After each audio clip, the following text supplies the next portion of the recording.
Well, hello everyone who's out there. Is anybody out there? Check in if you're out there. We're live here for another Google Hangout and Ask Me Anything about God and morality. So now we've got some. We need to make sure we're on board technically here. How do I see the Q&A? Do I click on the? There we go. Okay, so I think I think I'm all set. I've got my Starbucks Frappuccino, got my caffeine and my sugar, so I'm ready to go. But so this is another Ask Me Anything, but the topic is God and morality.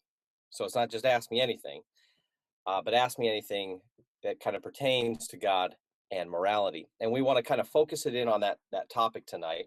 What I've learned in the very unique mission trips that I do to Berkeley and to Utah, but particularly when we go to Berkeley and we engage with atheists. So what we do, if you're not familiar with the Berkeley mission trip, is we will train a group of young people, train them in apologetics and tactics, and then we'll take them to Berkeley and we will create a unique mission trip, a kind of customized itinerary so that those students can then engage with the apologetic material they've learned. They can engage with atheists. The very first year we went up there, when we brought our atheist guests out, what we did is we said, hey, give us your best shot. Tell us why you think Christianity is false. And what they ended up doing is throwing out 50,000, objections and issues. And it was difficult to kind of pick up all the pieces, and you're just all over the place. And so what we learned is to say, okay, let's take one topic and let's explore that. And let's go kind of deep in that topic and address kind of all the relevant issues.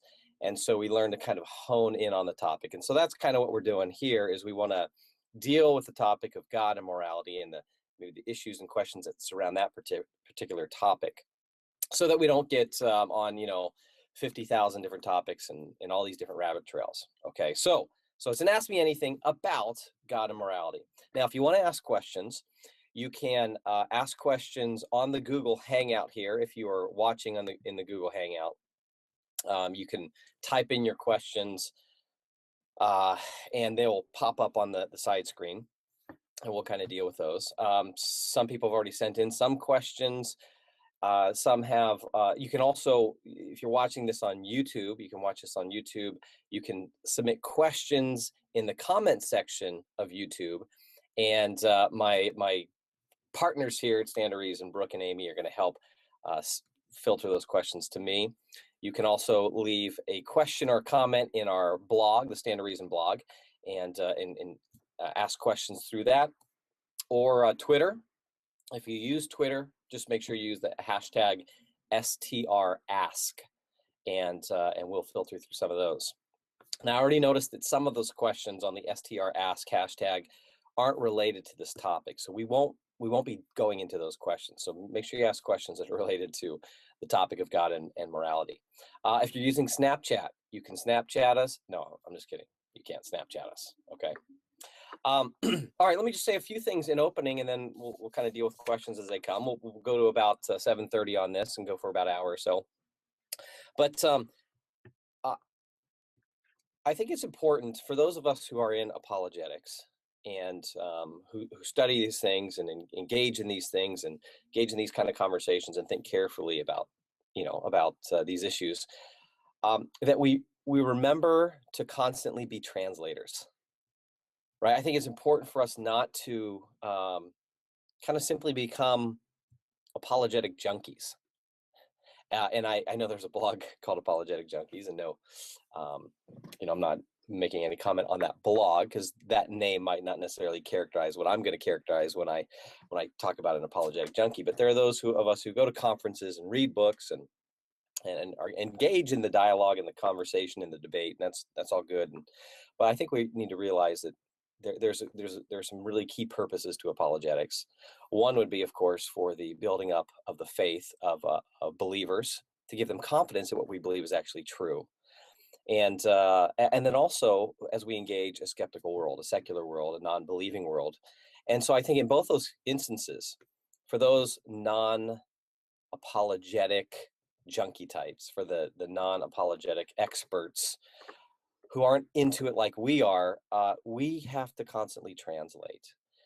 And so I think it's important for us to translate on this particular issue as best we can, because I think morality can be a powerful argument for God's existence. It can give believers confidence that God really is there. There's a very powerful argument that God exists. And of course, there's lots of implications then for that. But then also, I think it's a good argument that unbelievers can find compelling as an argument for God's existence.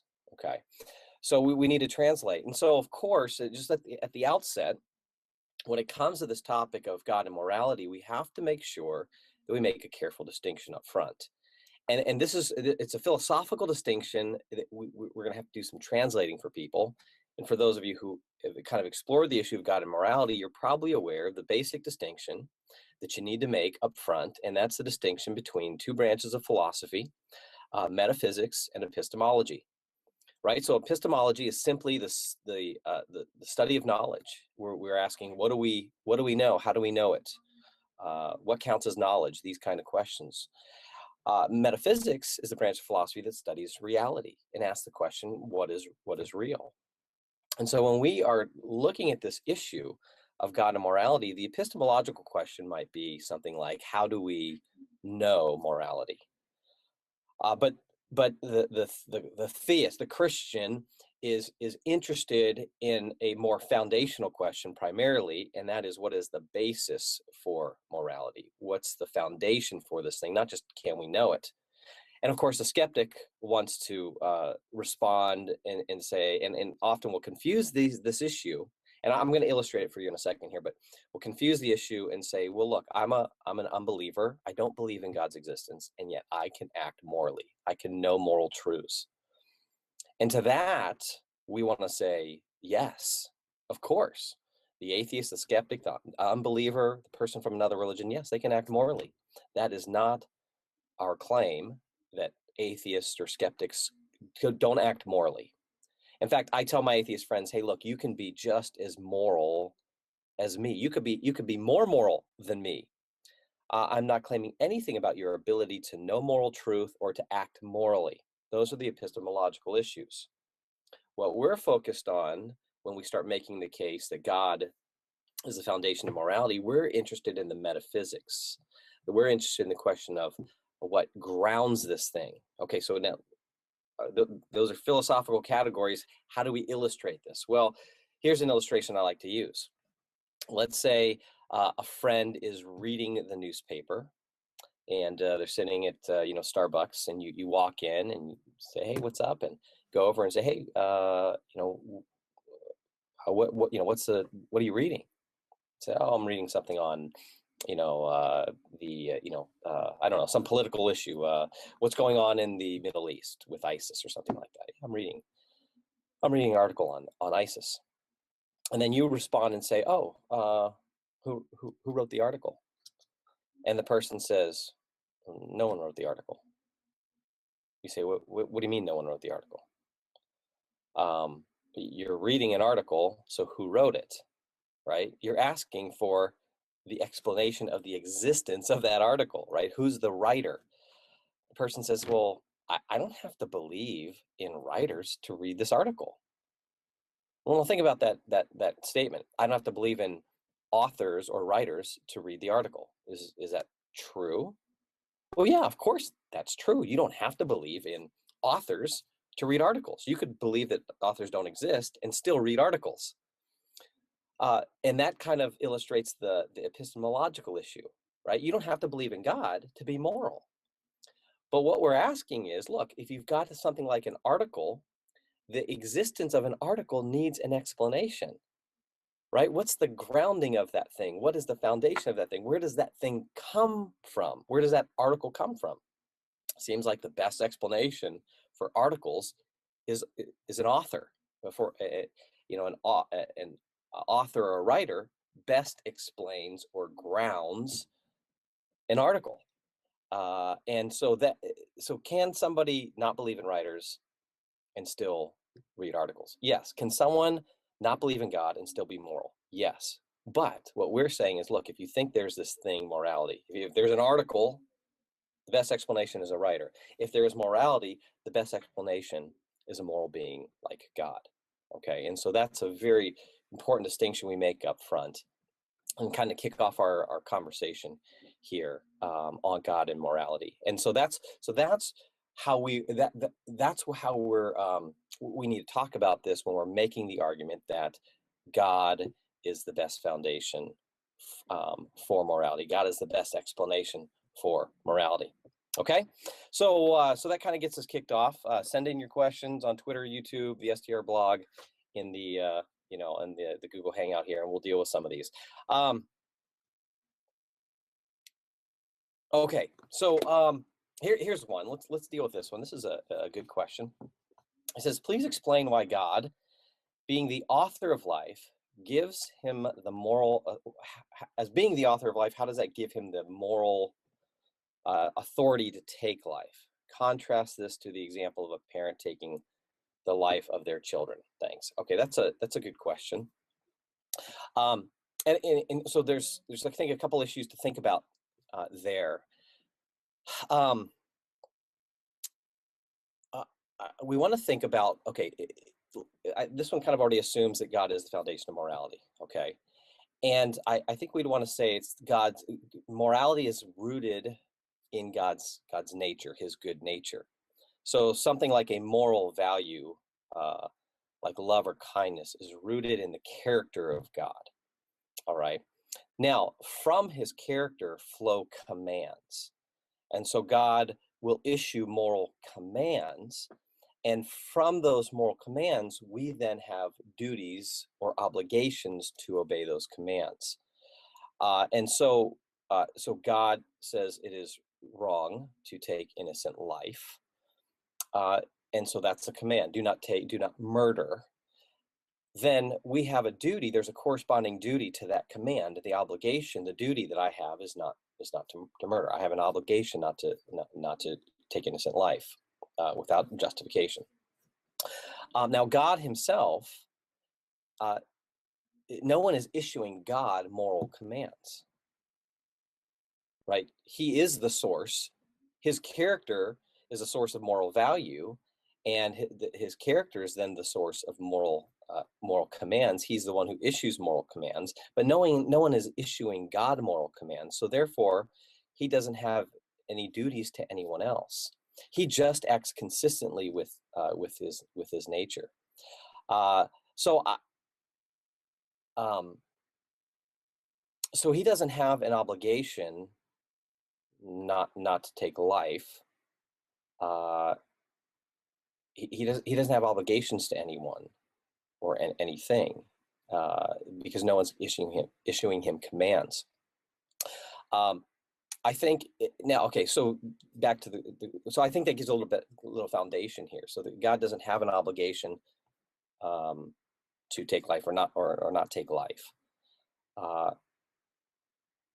I think another thing to think about on this one is how, and I think the example of a parent and a child doesn't give us a direct parallel to God and human creatures, because in one sense, I'm not the one who is creating life in the sense that God has created life and everything is kind of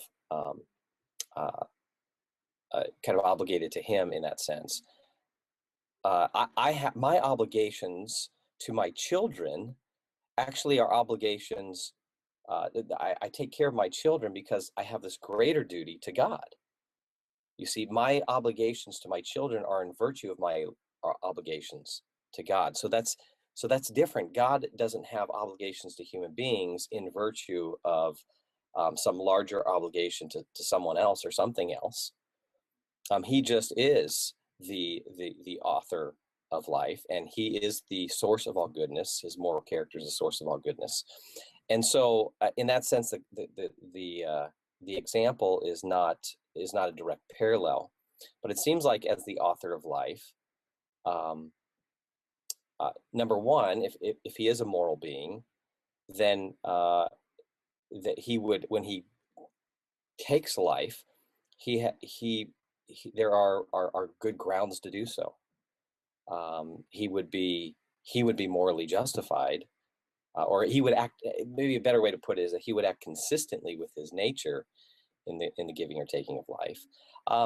Another way to think about it is maybe a better parallel than that analogy would be someone creating maybe a piece of pottery, right? So if I make a piece of pottery, let's say I make a little vase or something, and I form that, and it's my creation. There's a sense where I have the right to take that and put that up on my mantle and display it. Or if I want, I have the right to kind of take that and kind of smash it, right? And now you don't have the right to come over and take it and smash it, but I, as the creator of that thing, have the right to take and smash that pottery if I want. And so that may be a better analogy versus the parent-kid analogy. And so so I think maybe I'm trying to get at the why of, why being the author of life gives him the moral authority to take life. Well, I think he is the greatest moral being. He is the source of all morality, and he doesn't have obligations to anyone. Okay. All right. Let's look at another question here. We'll try to move maybe a little more quickly through some of these questions. There was one. Okay, let me find the question. I thought there was a really good one that was asked in. It was asked in the questions. Let's see. Oh, there it is. Paul Harrison asked a question. He said, in Paul Copan's Is God a Moral Monster? He makes the argument that Old Testament ethics were situational, as God was meeting them where they were and building a set-apart nation. Those laws were not meant to be followed for all time. For instance, Moses gave them divorce because of their hard hearts, but Jesus said only in the case of infidelity can a couple divorce. So here's the question. If God's moral commands are based on his perfect and unchanging nature, how can he endorse any less than a perfect command, then update it later? Does God have the freedom to choose to condescend from his own perfect nature for our sake? I would think yes to that last question. Yes, I agree. Israel's laws were they were not perfect, or they do not adequately express maybe God's moral will. I think the example of Jesus is a great example. Jesus regarded the Mosaic law on divorce as inadequate, so it fails to capture God's ideal for marriage.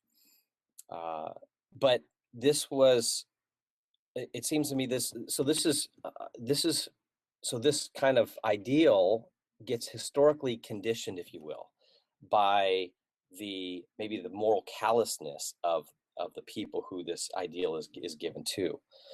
So here's the point. It seems to me that God's commands can be contingent upon the realities of the human condition. Now remember, what I said earlier, his moral nature, he is perfect in his moral nature, right? And the moral values that are an expression of his nature are perfect. But then he gives commands into a certain context.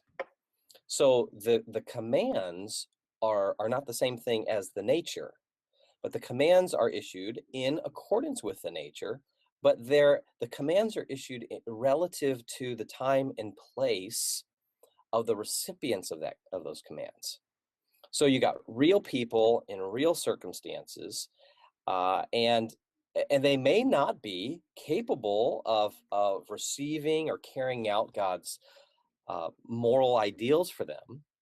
So God can adjust his commands and give them a command that may be much less than ideal, but nonetheless, these commands are suited for the reality of the situation, right? And maybe for the moral status of that person. It's almost like, I was trying to think of an analogy for this, but it's like with my kids. When my kids are younger and I'm trying to give them moral instruction, I don't express the ideal, right? And so I don't always express the ideal. I kind of take my kids where they're at in their moral development. And so for my younger kids, I might emphasize, hey, tell the truth. Now, what if they tell the truth because there's some kind of selfish motive behind it? Well, I'm still going to be happy with the fact that they told the truth. I think that could be moral progress that gets you towards the ideal. Now, eventually, I want to get to the discussion about their motives, right? And having proper motives in taking right action with right motive and putting those things together. But with my 3-year-old son, Jonah, I might just be happy with the fact that he told the truth, even if he had some kind of improper motive at that point. And I'll work with him on that. There'll be progress that I want to make, but even though he doesn't meet my ideal, the command I issue to him is kind of suited for his situation as a 3-year-old little boy in my home. So it seems like, I think Paul Copan's book does a good job of demonstrating that Old Testament laws are historically conditioned to particular people at a particular time in a particular place. So in that sense, these objective moral values and these commands are relative to the situation, meaning kind of what moral duties and commands come into play, or relative to this particular the particular details of the circumstances, and that these they were never intended to be ethical principles that govern all peoples at all times under all circumstances. So God gives ancient Israel laws that are suited to their historical circumstances, even if it doesn't express his moral will. And so, yeah, I think that's consistent, and I think that's okay. God takes us where we're at. He takes us and works with us and works with humanity. And so I don't think that is inconsistent with his perfect moral nature. Um, uh, yeah, so I think that's what I would say on that one. I think it's a good question. All right. Okay, so let's go to another question. All right, so let me kind of look through some of these questions here. Okay, so here's one. How should we treat people? Oh, see, it just scrolled up. Okay, where'd that one go?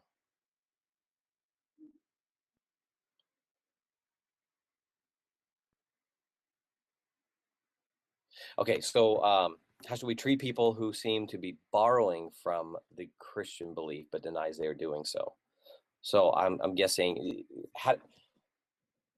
how maybe someone who has a worldview, and this I think would be the Christian claim, is that this would be my claim, is that the person, let's say the atheist or the skeptic, whose worldview can't ground morality, but wants to affirm objective morality, and so we would say, well, their worldview doesn't have the resources to give you objective morality. So but they want to affirm objective morality. So what are they doing? Well, they're borrowing from my worldview. They're borrowing from the Christian worldview. They're borrowing from theism to give them what their worldview can't give them. So how do we treat those people, even when they deny that they're doing so? Well, okay. I mean, how do you treat those people? I'm not quite sure what you mean by how do you treat those people. Of course, you treat them with respect and kindness. Maybe the issue is that how do you treat them in terms of maybe dealing with that? How do you help show them the inadequacy of that? So this is, I think, where we're looking at. Hey, there's this fact about the world, right? There seem to be objective moral values and duties, and we seem to be able to recognize that. And I can affirm, no matter what I ground it in at this point, we can say, hey, look, where's the common ground? And maybe that's if that's what you mean by how do you treat someone, or how do you move forward in this conversation, I would say maybe just affirm the common ground that we have with people. So if someone affirms that raping women is morally wrong, that abusing women and children is morally wrong, murdering innocent people is morally wrong, we have some common ground. And I think maybe that's that's something to affirm and to say, look, okay, we agree with that. And I agree that you can know moral truth. Okay, but then I think what you want to do is say, okay, we got this common ground. There are these moral facts. There's the objective moral values and duties. Then the question is maybe kind of inspecting those, right? And saying, well, let's think about the nature of these things. And as we think about what these things really are, can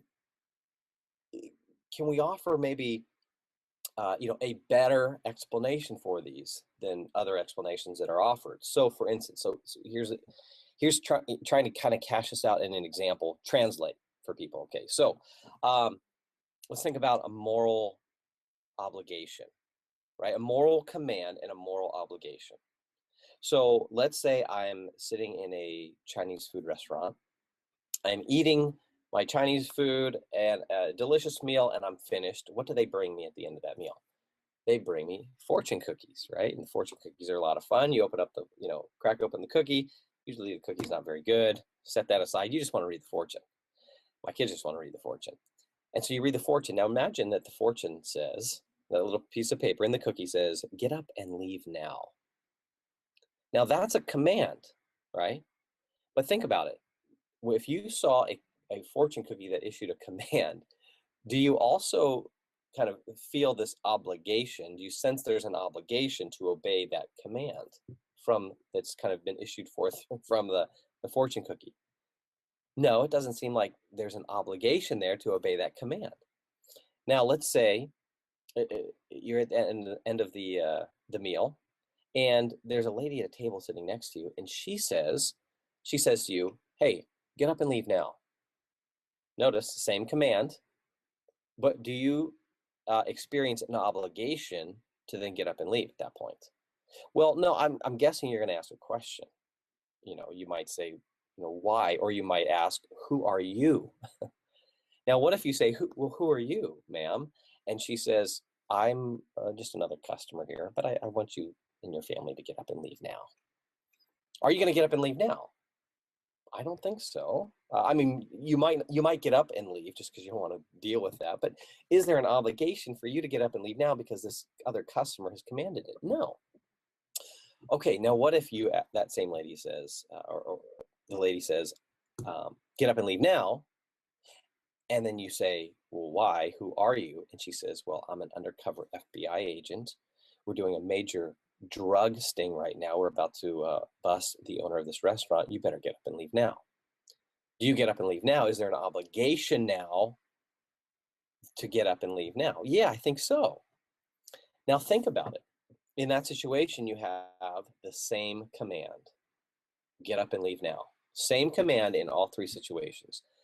But why is there an obligation in the last situation to obey that command? And there's not an obligation to obey that command in the first two instances, when it comes out of the fortune cookie or when the command comes from another customer. What's the difference that then seems to bring into existence this obligation? Well, it seems that there's an appropriate authority behind the command. And so as we kind of explore that, it seems like commands that come with corresponding obligations have to be backed up by some authority, right? Some person with authority. Of course, we don't have obligation. Inanimate objects can't give commands. Commands only come from commanders, right? I don't have obligations to inanimate objects. I don't have an obligation to a rock. I can pick up a rock outside and I can throw it. I don't have any obligations.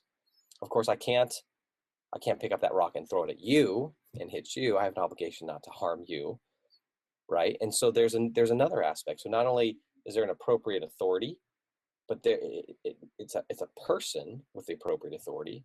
And then obligations only seem to make sense in the context of two persons who are kind of standing in a relationship to one another, right? So you've got to have a context of persons.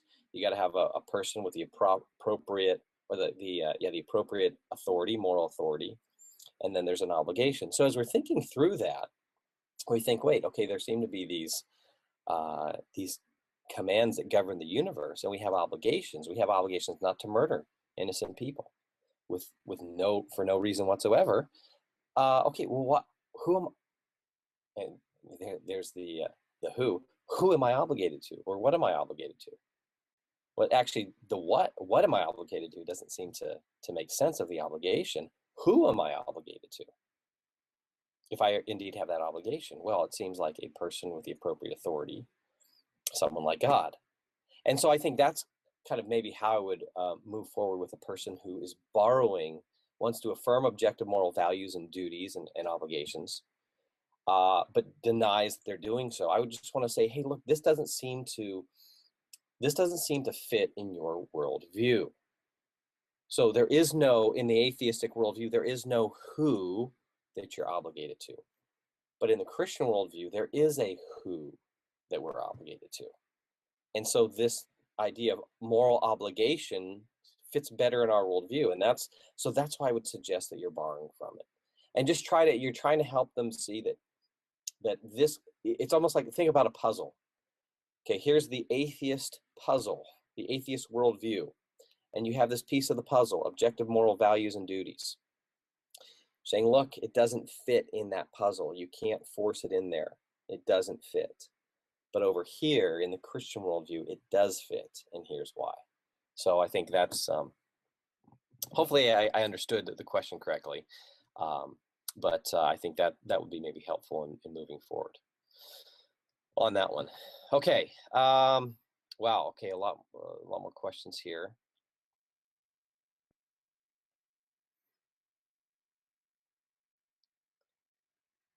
Okay. So this is from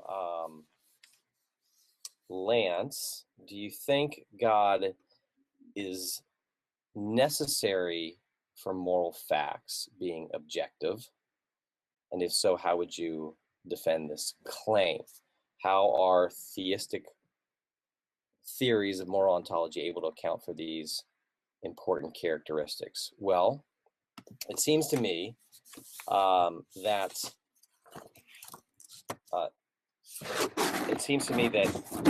God, so God is the proper grounding, helps us to understand kind of these important characteristics of objective morality. Okay, so you have moral values, right? And we want to say, when we say, so I think it's important to understand what we mean by objective, right? By objective, they are mind independent, or they are true whether anyone believes them or not, right? So you have, the moral value of love and kindness, or something like that. These are true whether you believe them or not. Kindness has always been a virtue, and so the implication is that this thing is transcendent. So this would be one of the characteristics of something being objectively good. It would be transcendent. It transcends human cultures. It transcends time, right? So it's not just a cultural construction, but it transcends the determinations of a culture. It transcends the individuals in a culture. So it'd be transcendent. So if this thing is transcendent, right? If objective moral values are transcendent, then we would need to find a source that is sufficient to explain its transcendence, right? And so God would be a transcendent being who would explain the transcendence of moral values, right? And so I think the existence of God and his moral nature helps us to account for those important characteristics. Yeah, so I think that's what I'd say. You look at, again, kind of looking at the whole idea of a command, right? A command is explained by a person with appropriate authority who is a commander.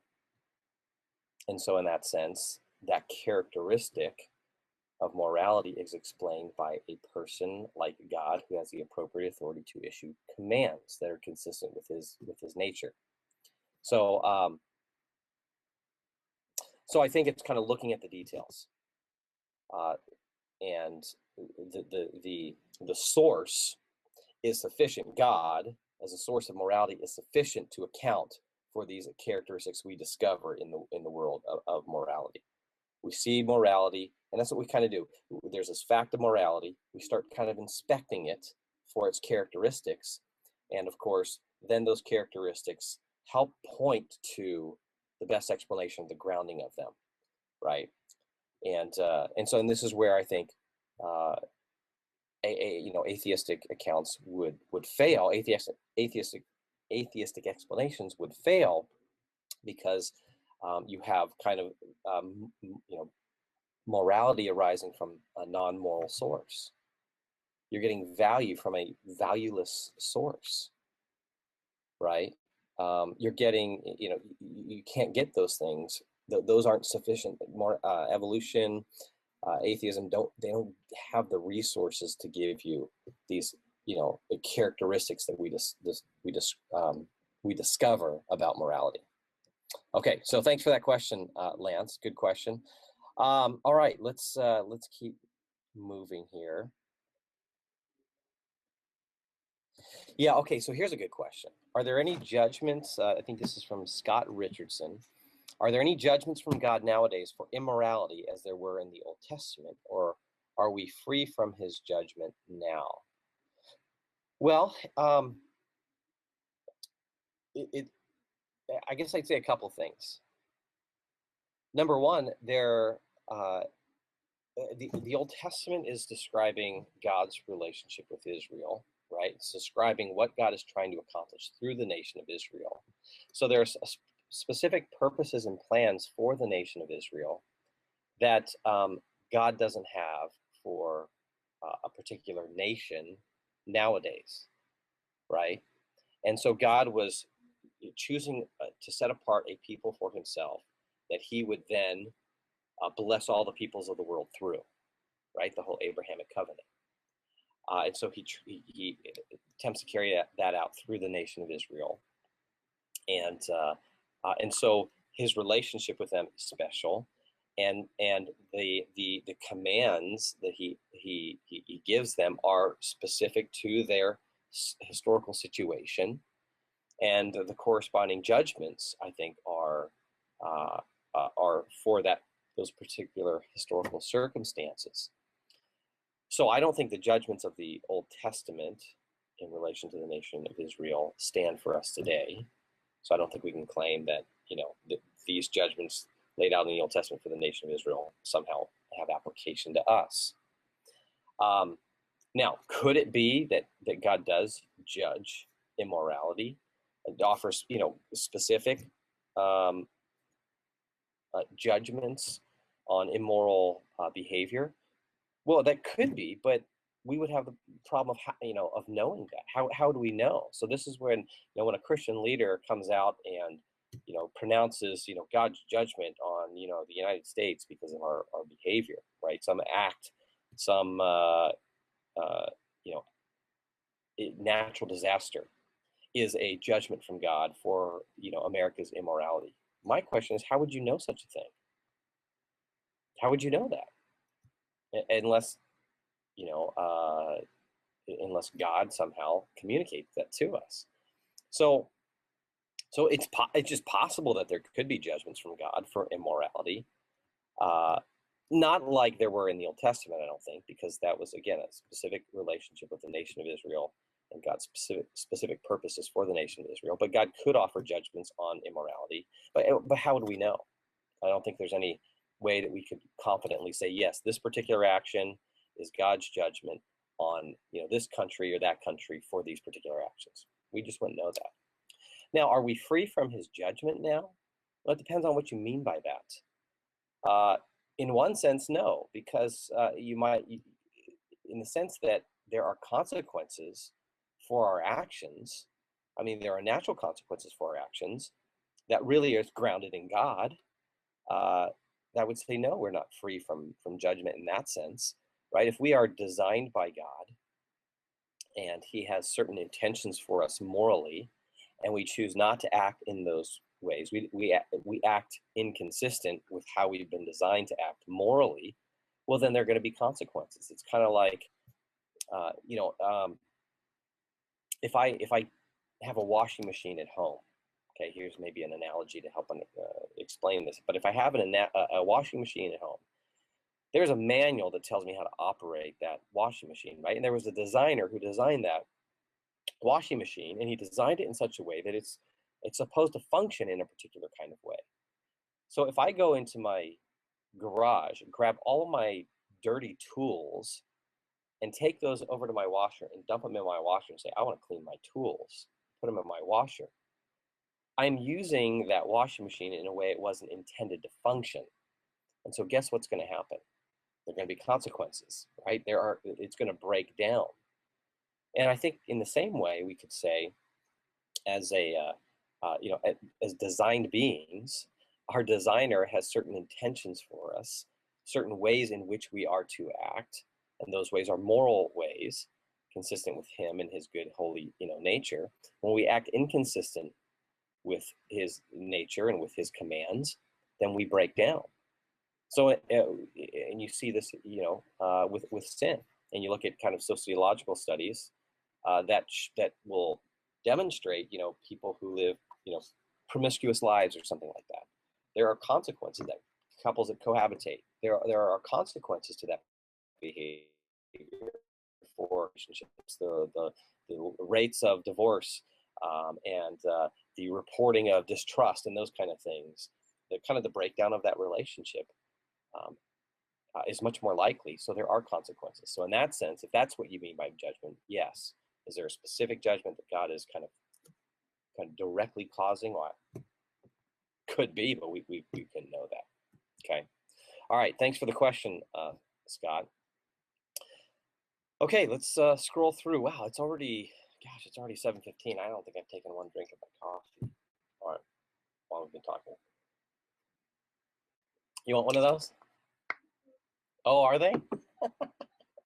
So apparently I did something unethical.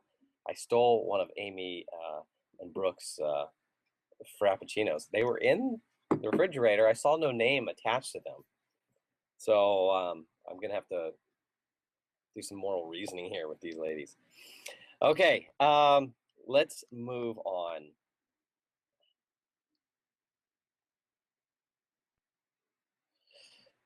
Okay, what is the strongest, this is from 3Exile Last. What is the strongest argument for God? I think but it says by morality. I think you mean from morality. What is the strongest argument for God from morality? Well, okay, I'm not quite sure exactly what that means. What's the strongest argument for God? I think the moral argument is a strong argument for God. What's the moral argument? Well, of course, there's the formal argument, right? If you might say, if objective moral values exist, then God exists. Objective moral values exist, therefore God exists, right? So that's kind of your deductive argument.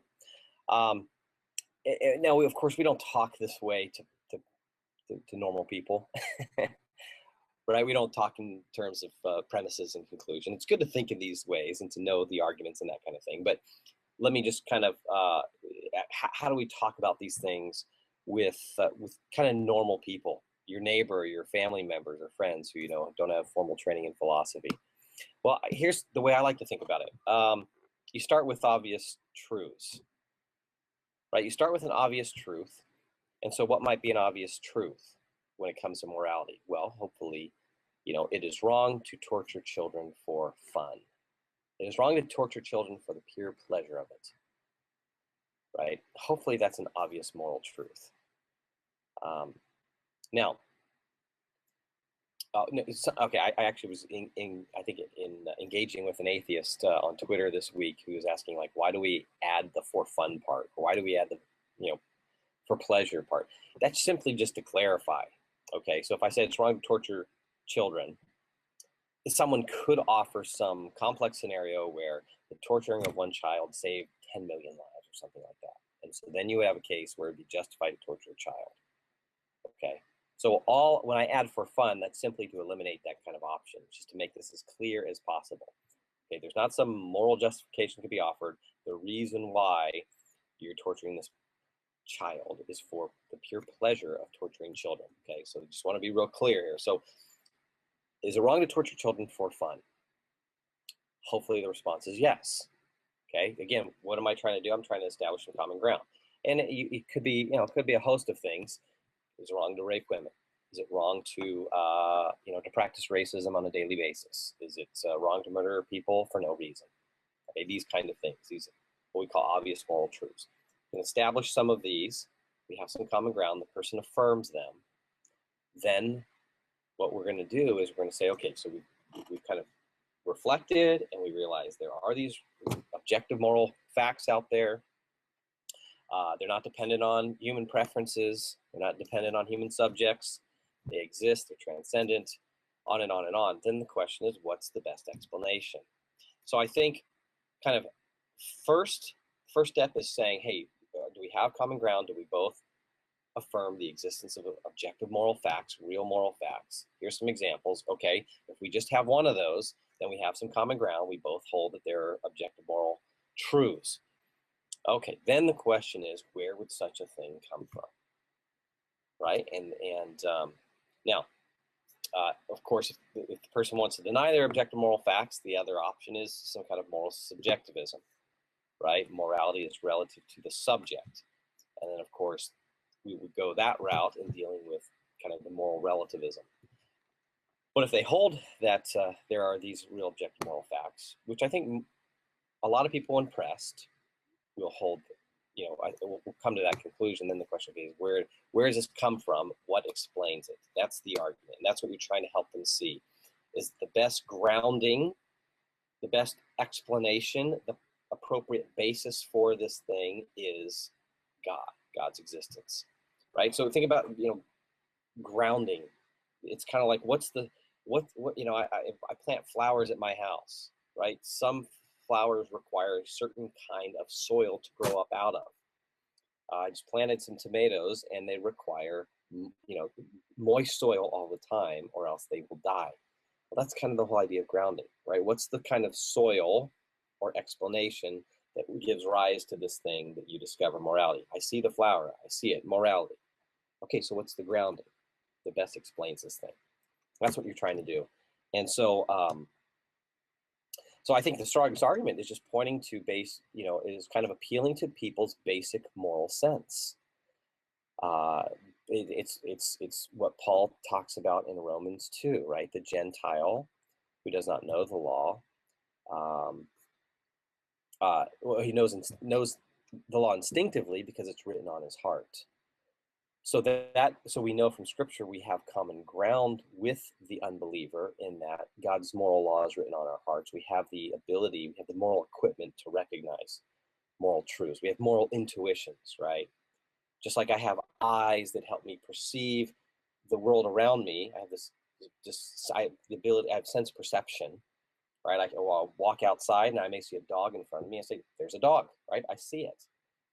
In the same way, I think we want to make that appeal to people's moral sense. They have this other faculty, this moral sense, this moral common sense.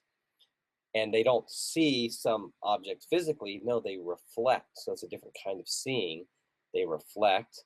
Their intuitions kind of rise to the surface, and they just see these self-evident truths, right? These self-evident moral truths. And then the question is, if we have that common ground, okay, what best explains this? So that's how I'd make the argument to just kind of the man on the street, right? The non-philosophically trained. And if we have that common ground, then the question is, okay, where's it come from? All right, good question. Let's take another one. There's a lot of questions here. I'm trying to scroll through them. Let's see, that one I don't think. Sorry, Bill. That one is not really related to the topic, so I'm going to skip that one. Okay, here's one that's interesting. This is from Neil on Twitter. How should Christians balance voting on moral issues while maintaining religious freedom for all? I'm worried about being inconsistent. That's a great question. It's a little more of I think a little more difficult question. I think the kind of the philosophical question, the apologetic question of making a case for God for morality is easier than this one. This is where I think in a free society like ours, there's a balance between morality and the common good and freedom that you have to hold. I mean, because we could say, right, something like, lying is morally wrong. But now, should we then legislate against lying? Well, in certain circumstances we do, but not in all circumstances, right? So if if my friend lies to me about something, about borrowing, maybe that's not a good example. My friend lies to me about where he was at on Saturday night. I don't call the cops and say, "Man, this guy's immoral." He broke, he didn't break a law. He might be immoral, but he didn't break a law. Now, why wouldn't we? Why would we not have laws for every single immoral thing? Well, because you're balancing this between kind of free individuals in a society. And I think, again, and this is a much more difficult question, but I think we have to kind of look at, we certainly want to advocate for what we hold to be the right moral issues. So we advocate for for moral issues, and we advocate more strongly for those that seem to have greater consequences for the common good. So, for instance, something like the nature of marriage, right, and same-sex marriage. This is something where I think there's good reason to vigorously propose, constitutional amendments or things like that to legislate, regarding that particular issue, because there are huge consequences for kind of overturning, God's order on marriage, right? So, and I guess on that topic, I'm just kind of, thinking out loud here, but right there now on that topic, we would say, and maybe here's another way to think about it: government takes kind of three stances towards a particular issues. They either promote, they permit, or they prohibit, right? So there's some actions they prohibit, there's some actions they promote, and there's some actions they simply permit. So we do think that, look, people have the freedom, men have the freedom to marry other men, but the government doesn't necessarily have an obligation to promote that, right? Government has a good reason to promote heterosexual marriage because of children, right? This is the best environment to raise children. This gives us the next generation. And so government could say, yeah, we're going to promote that. They don't prohibit same-sex marriages, in that someone can hold a ceremony, they can exchange rings, they can do all that. And so they permit it because there's a kind of a balance between morality and human freedom. And we kind of want to say, well, look, human beings, we can't legislate every moral thing. Those things that seem to have greater consequences, yes, we want to propose laws and deal with moral issues there, and yet we want to also help maintain freedom. So those are some thoughts on that. I think that's a really difficult question. There are some issues that Christians who disagree on some of those things. So anyway, those are some thoughts that maybe push that conversation a little bit forward a little bit more. Okay, let's take one more. It's already 7:26. Gosh, 4 minutes left. Let's see if there's one more that we could take. Okay, yeah, I think this is a good question to end on. What's the best written work outside of the scriptures that you have read on the topic of God and morality if we want to study this topic further? That's from Scott Kelly. That's a great question to end on. Okay, yeah, in 1 hour we can address just a few questions. And hopefully it's been helpful for you. It's been a good challenge for me to try and think through, how to push some of these conversations forward a little bit. Of course, obviously, there's just lots of issues around this particular topic. So, what are some more resources on this? Okay, let me think. And Amy, if you've got any suggestions for resources, bring those to my mind. But definitely one very good source, one of the Christian philosophers who've done a lot of work on this topic is Paul Copan. And you can actually go to paulcopan.com and just scroll through his list of articles there. He's got a number of different articles that he has written on this particular issue, some engagements or some kind of back and forth with an atheist in particular, Michael Martin. They've gone back and forth on this. So I think Paul's work is good. If you kind of want to look at the philosophical issues here and the grounding of morality and God, Paul has some good stuff on that. And he also is a good translator too. So some of the more popular level stuff, he deals with this stuff very well. The book is Got a Moral Monster. That's a good resource. So I'd offer that. Another great resource, I think, of course, STR, our website, and the articles we have there. We have some good articles on the issue of morality, particularly when it comes to evolutionary ethics, which I was actually surprised we didn't get more questions on evolutionary ethics. But we've got some good resources there. And there's some other good things on the website on STR that has to do with morality and some of the questions surrounding morality. I did a debate with a professor, Dr. Richard Green, about a year and a half ago.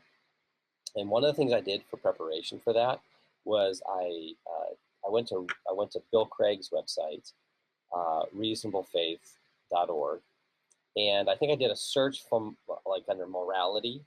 I probably did a couple searches, but one would be like morality, one might have been ethics, and then of course in the search brought up all the different articles and things that are on that website that deal with it. And what I did is I just copied and pasted all these different questions that people asked about that topic, the different articles that are on there on Bill's site, and I created a document. It was like a 40-page document. Part of what I did in preparation for that debate on morality was just reading through that, and that was really helpful for me. So that might be something to do. And Bill has some great questions of the week where he deals with a lot of these kinds of, just deals with all kinds of issues surrounding morality and